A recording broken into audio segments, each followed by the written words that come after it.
अब आते हैं पांचवें प्रश्न पर आते हैं। और यह एक चीज और बता देना चाहूंगा कि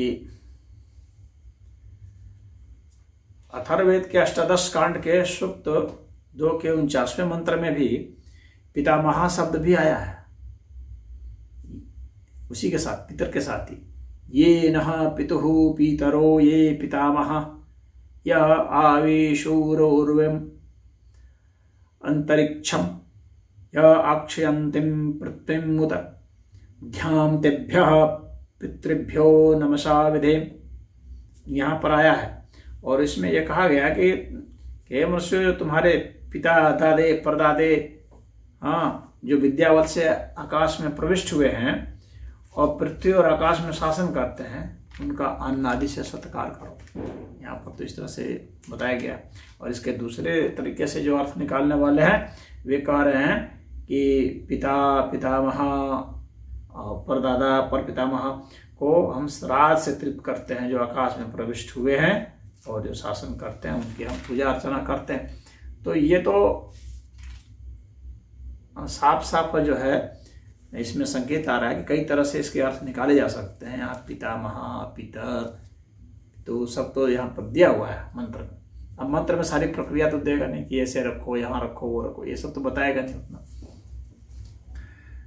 तो मंत्र में तो सिर्फ संकेत ही होते हैं, तो उससे संकेत आ रहे हैं, तो इस पर जो है वह विचार किया जा सकता है कि नहीं, ये परंपरा बहुत पहले से चली आ रही है, एकाएक प्रकट नहीं हो गई परंपरा। इसके काल से है, गीता पौराणिक युग की रचना नहीं है, गीता बहुत पहले की रचना है। भगवान, इतिहास जानने वाले भी जानते हैं कि भगवान कृष्ण के भी साक्ष्य मिल चुके हैं, द्वारका के साक्ष्य मिल चुके हैं। तो ये सब ऐतिहासिक उत्खनन पुरातत्व विभाग जो है ना, उसने भी ये बता दिया है।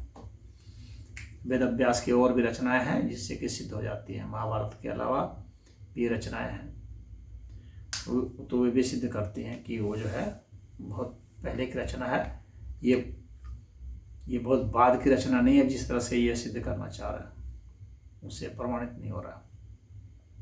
अब हम 5वें प्रश्न पर के आते हैं कि गीता अध्याय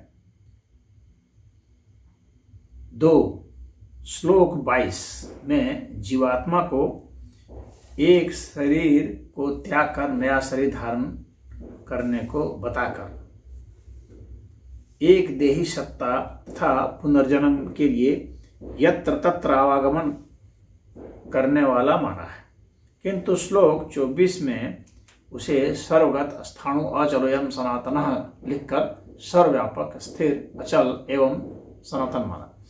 दोनों परस्पर विरोधी हैं। जो सर्वव्यापक होगा वह एकदेशी नहीं होगा, जो एकदेशी होगा वह जीवात्मा सर्वव्यापक नहीं हो सकता। इसलिए ये गीताकार जो है ये उपनिषदों का सत्य और पुराणों का असत्य को मिला दिया है। इस तरह की बातें हैं। मतलब कि गीता में ये कहा गया है, अब अध्याय 2 के श्लोक 22 जो है उसमें और श्लोक 24 में इनको कंट्राडिक्शन दिखता है कि दोनों एक दूसरे के विरोधी हैं। तो अध्याय 2 का श्लोक 22 और श्लोक 24 ये दोनों देखते हैं कि इनको कहाँ इनको विरोध नजर आया है। विरोध यही नजर आया है कि एक में गीताकार ने कहा है कि शरीर को त्याग करके नया शरीर धारण करता है, तो उसका आया है वासांसी जीर्णानि यथा विहाय वाला ही होगा। वासांसी जीर्णानि यथा विहाय नवानि गृह्णाति नरोपराणि तथा शरीराणि विहाय जीर्णानि अन्यानि संजाति नवानि देहि। यानी पुराने वस्त्रों छोड़ करके नए वस्त्रों को धारण करते हैं। हाँ, तो उसी तरह से आत्मा जो है पुराने शरीर छोड़कर नया शरीर को धारण करती है। तो यहाँ पर कहना है कि आत्मा जो है यहाँ व्यक्तिगत है और फिर आत्मा जो है यहाँ निजी आत्मा हो जाती है और उसके बाद जो है 24वें में जाकर के आत्मा जो है वो नित्य हो जाती है वो सर्वगतः हो जाती है। अच्छेद्योऽयं बाधाहयोऽयं अक्लेद्यो अश्वस्यैव च नित्यः सर्वगतः स्थाणु अचलोऽयं सनातनः। वहाँ सनातन हो जा रहा है, सर्वगत पहले से ही पहुंचा हुआ है, नित्य है, किसी प्रकार का कोई विकार नहीं है, नित्य रहने वाला है, उसको काटा नहीं जा सकता, छेदा नहीं जा सकता, अक्लेद्य अश्वस्व सुखाया नहीं जा सकता, उसको गिरा नहीं किया सकता, इस तरह की बात है। तो इनका सोचना है यह है कि ये जो है 24वां जो है वो 22वां का विरोधी है। असल में क्या है कि जिनको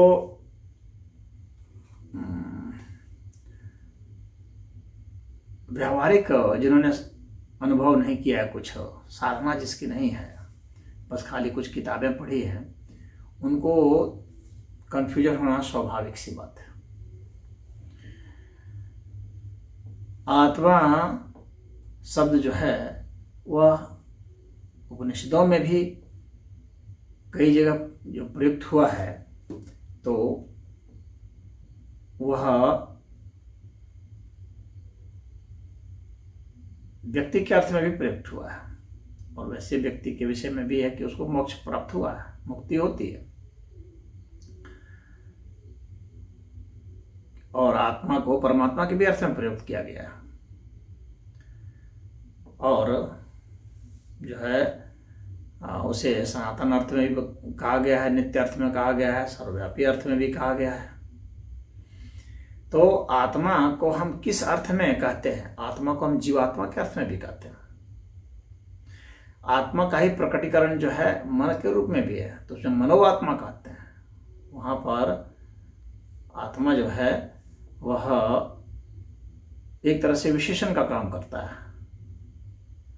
तो मन के साथ आत्मा का जुड़ जाना मनोआत्मा हो गया, शरीर के साथ जुड़ जाना देहात्मा हो गया। जीव जब धारण कर लेता है तो वह जीवात्मा कहलाया जाता है। और वैसे पहली स्थिति में जब दिव्य स्वरूप में है यानी निराकार अवस्था में है, तो उसको दिव्यात्मा भी कहा गया है। तो जब यहाँ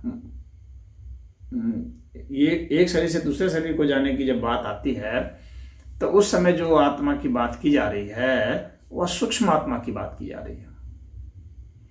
यह सूक्ष्म आत्मा जो है यह जीवात्मा है, लेकिन यह और थोड़ा एक तरह से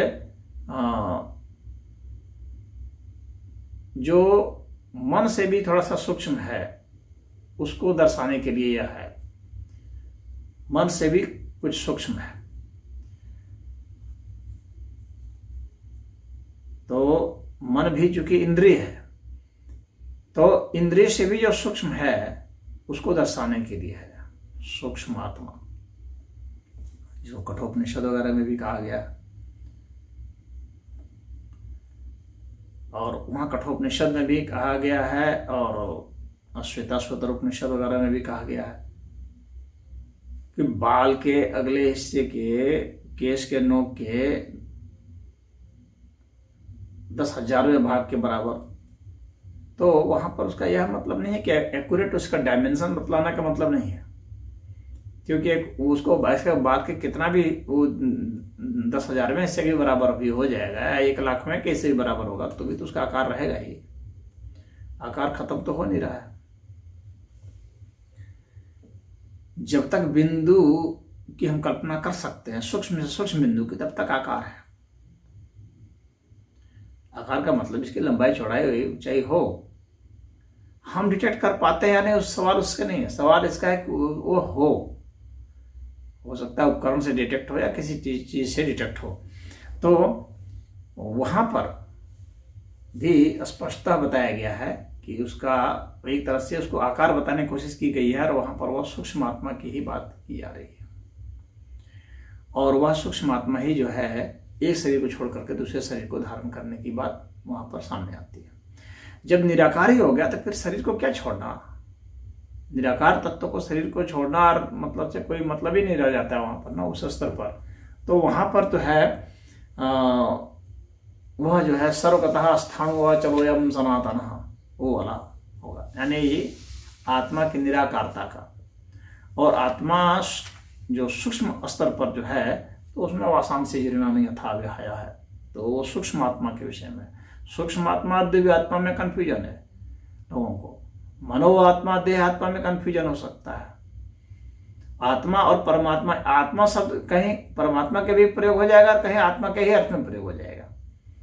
तो चूंकि आत्मा आत्मा लिख दिया गया है तो इसके कारण कंफ्यूजन हो रहा है। अब यहाँ पर एक प्रश्न और उठता है कि इस तरह से ऐसा क्यों लिख जाता है? तो कई कारणों से लिख जाता है कि आत्मा की ही अभिव्यक्तियां भिन्न भिन्न स्तर पर है। परमात्मा तो कहेंगे कि सभी आत्माओं की जो एक सामूहिकता है, आप ऐसे समझिए, उसको परमात्मा कह देंगे, और उसकी जो निजता है उसको जो है हम दिव्य आत्मा कह देंगे। और जब एक आकार जैसी बात आने लगती है, जहां पर निजत्व आने लगता है, तो वहां जीवात्मा कह देंगे। और जहां पर उसका अंश हमको दिखलाना है, भले ही पृथकता ना दिखलानी हो लेकिन एक अंश दिखलानी हो, तो वो एक ऐसा डिजॉल्व स्टेट है, आप उसको सीधे द्वैत में नहीं देख सकते। वह एक सा, जैसे समुद्र में जो पानी है, आखिर बूंद तो उसमें है ही, समुद्र में पूरा सारा समुद्र का सारा जल जो है एक साथ सागर ही बना हुआ है, लेकिन उसमें बूंद है, तभी तो हम उसको निकाल लेते हैं।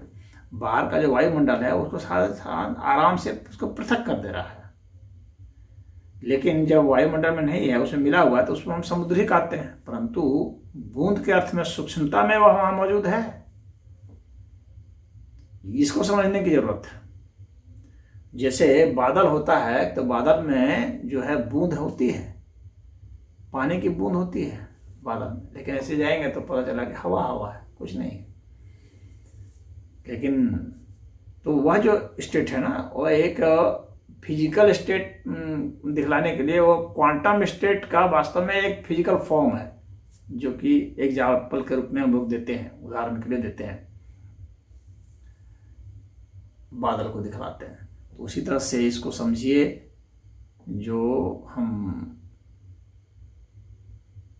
समुद्र में दिखला रहे हैं कि समुद्र में जो सागर लहरा रहा है उसमें बूंद छिपा हुआ है।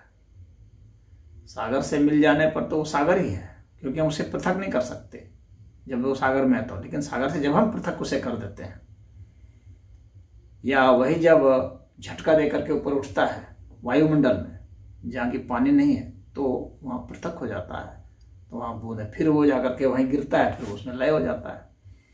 तो उसकी पृथकता तो वहां पर है, विद्यमान है,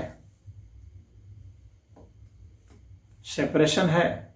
वहां आकाश तत्व तो जो है उसको सेपरेट किया हुआ है, लेकिन वह आकाश तत्व तो काफी सूक्ष्म है। और बाहर का जो आकाश तत्व है स्थूल आकाश है। आकाश में भी सूक्ष्म आकाश और स्थूल आकाश होता है। तो बाहर का जो स्थूल आकाश है उसमें जब आता है तो हमारी आंखें देख पाती हैं, लेकिन जो बहुत सूक्ष्म दिमाग का व्यक्ति है वह सागर में भी जो बूंद है ना, तो वहां भी आकाश तत्व को देख करके उस बूंद को देख सकता है, वो महसूस कर सकता है कि नहीं यहाँ बूंद है, उसको हम पृथक कर सकते हैं, इसीलिए पृथक कर पाते हैं। तो इसलिए यह जो है, इसीलिए गीता जो है ना, यह जितना सरल दिखता है उतना सरल नहीं है, इसको समझना। यहां पर जो बात की गई है, तो जब भी बात की जाती है आत्मा शब्द दोनों में लिखा रहेगा, लेकिन जहां पर वो सनातन और इस तरह से दिया गया, वहां पर आप समझ लीजिए कि वह निराकार तत्व के अर्थ में आत्मा की बात की जा रही है, वहां पर जीव आत्मा की बात नहीं की जा रही है। और जहां पर एक शरीर को छोड़कर दूसरे शरीर को धारण करने की बात की जा रही है, तो वहां पर यह जीवात्मा की बात की जा रही है। और ये दोनों ही सही है, ये दोनों ही संदर्भ अलग है, सही है। आखिर हमारा जो शरीर है, हमारे में कुछ निजित्व तो है ही, लेकिन हम पूरे अस्तित्व के साथ भी हैं। पूरे अस्तित्व के साथ होने पर जो है, हम पूरे जब अस्तित्व की बात करेंगे तो उस वक्त जो है हमारा निजित्व उसमें नहीं रह जाएगा, होते हुए भी नहीं रह जाएगा। इसको सीधे द्वंदात्मक भाषा में इसीलिए तो अद्वैतवाद आया है, और अद्वैतवाद के ये विरोधी हैं आर्य समाज के लोग। ये अद्वैत के विषय में सोच भी नहीं पाते। ये सदैव पृथक पृथक ही, ये इनकी द्वंदात्मक शैली ही होती है सोचने की, लेकिन ऐसा अस्तित्व है नहीं। और हम लोग देखते जा रहे हैं जैसे जैसे फिजिक्स हम लोग का क्लासिकल फिजिक्स से क्वांटम फिजिक्स की ओर बढ़ता जा रहा है, अब वैसे वैसे वह भी बताते जा रहा है कि नहीं, वास्तव में वो अद्वैत की स्थिति को बताता जा रहा है। तो इसलिए उलटबांसी होती है, और ये अद्वैत की बात जो है उपनिषदों में भी बहुत अच्छी तरह आई है, और उपनिषदों का वर्णन जो है उसमें आप वेदांत दर्शन में पाएंगे। तो ये जो है 5वें प्रश्न का इनका हल हो गया।